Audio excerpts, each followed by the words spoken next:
Assalamu alaikum wa rahmatullahi wa barakatuh. Aujourd'hui, nous abordons un sujet délicat mais crucial, les fêtes d'anniversaire et leur compatibilité avec notre foi musulmane.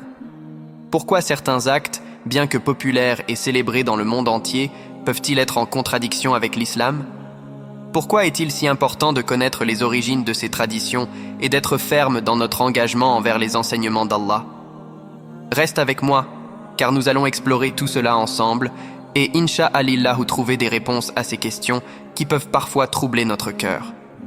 Il s'agit d'une question liée aux fêtes d'anniversaire. Pour être honnête, il est important de faire une introduction à la réponse. L'islam est une religion que j'ai choisie, et vous, avez-vous choisi cette religion? Si vous l'avez choisie, cela vient-il de vous ou d'Allah? Êtes-vous heureux que cela vienne d'Allah?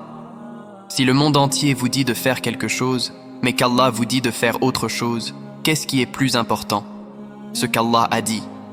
Même si tout le monde fait quelque chose et que nous apprenons que cela ne doit pas être fait dans notre foi, nous ne devons pas ressentir de la difficulté dans nos cœurs à dire « Si je meurs aujourd'hui, je sais que j'ai choisi d'être musulman et que j'ai choisi d'adorer Allah et je sais que c'est ses règles. » C'est difficile de parler aujourd'hui car nous vivons dans un monde laïque.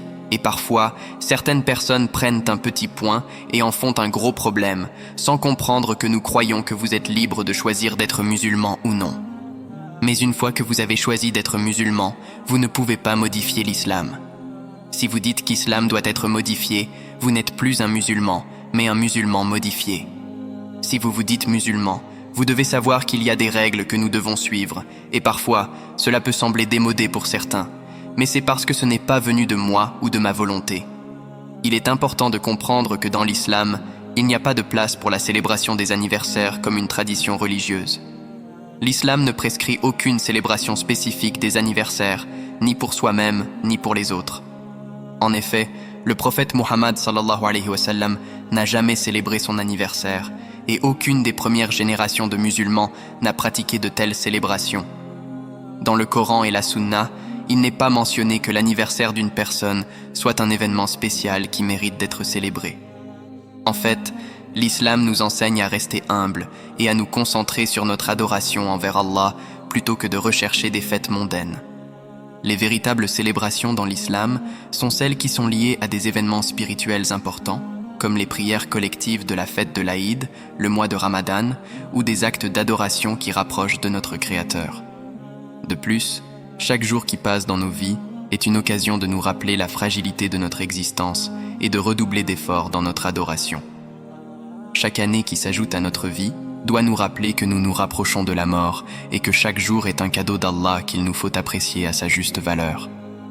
Mes enfants aimeraient aussi participer à des fêtes d'anniversaire, mais je leur explique l'origine des bougies. Saviez-vous que les bougies lors des fêtes d'anniversaire viennent d'une ancienne tradition européenne où, à cause des hivers rigoureux, les gens entraient en hibernation et comptaient les morts? Lorsqu'ils en sortaient, ils célébraient le fait d'avoir survécu à l'hiver en soufflant les bougies sur le gâteau pour symboliser la victoire sur la nature. C'est une tradition qui vient de l'Europe médiévale et qui a des origines païennes et sataniques. Aujourd'hui, les gens ne réalisent pas que souffler sur les bougies fait partie d'un acte de culte païen. Cela s'applique aussi à d'autres traditions, comme la Saint-Valentin. Les gens ne comprennent pas pourquoi nous ne célébrons pas l'amour de cette manière. En réalité, nous avons été trompés en croyant qu'il fallait absolument célébrer chaque année qui passe, mais en vérité, chaque année nous rapproche un peu plus de notre tombe.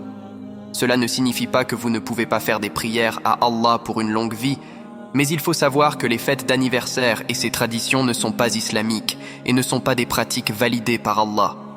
Si c'était à nous, nous organiserions des fêtes pour nos enfants, car ils mettent une pression sur nous, mais nous devons leur expliquer d'où viennent ces traditions et leur faire comprendre les origines de ces pratiques. Le triste constat est que les gens continuent à participer à ces traditions sans se poser de questions. En tant que musulmans, notre engagement envers Allah est ce qui doit guider nos actions. Nous devons comprendre que l'islam n'est pas une simple religion parmi d'autres, c'est un mode de vie complet. Lorsque nous faisons face à des choix, notamment en ce qui concerne les traditions populaires, nous devons nous rappeler que ce qui compte, c'est ce qu'Allah nous a ordonné. L'islam n'est pas là pour nous limiter, mais pour nous guider vers la véritable liberté et paix intérieure. Notre bonheur et notre bien-être ne viennent pas des pratiques superficielles du monde, mais de notre relation avec Allah et de notre engagement à suivre ses commandements. Il est normal de se poser des questions sur ces traditions et il est important de chercher à comprendre leur origine. Nous avons la responsabilité de protéger notre foi et de transmettre les bonnes valeurs à nos enfants. Ne nous laissons pas emporter par la pression sociale, mais restons fermes dans notre engagement à suivre la voie qu'Allah nous a tracée. En conclusion, mes chers frères et sœurs, notre engagement envers l'islam est une chose précieuse. Nous devons toujours chercher à comprendre pourquoi certaines traditions ne sont pas compatibles avec notre foi, et nous devons être prêts à faire des choix conscients et réfléchis. Si nous vivons selon les principes de l'islam, nous vivons pour Allah et non pour les attentes de la société. Prenons soin de préserver cette foi pure et authentique que nous avons choisie. Si cette réflexion t'a interpellé, prends le temps de méditer sur ce que signifie être musulman et ce que cela implique dans notre quotidien. Si tu n'as pas encore réfléchi profondément à la manière dont certaines pratiques s'opposent à notre foi, prends un moment pour le faire. Et si tu te sens prêt, engage-toi à vivre selon les enseignements d'Allah, en restant fidèle à sa voie, même lorsque la société tente de nous entraîner ailleurs. Si tu veux en savoir plus sur des sujets similaires, n'hésite pas à t'abonner et à partager cette vidéo avec d'autres, afin que nous puissions grandir ensemble dans la foi et la compréhension.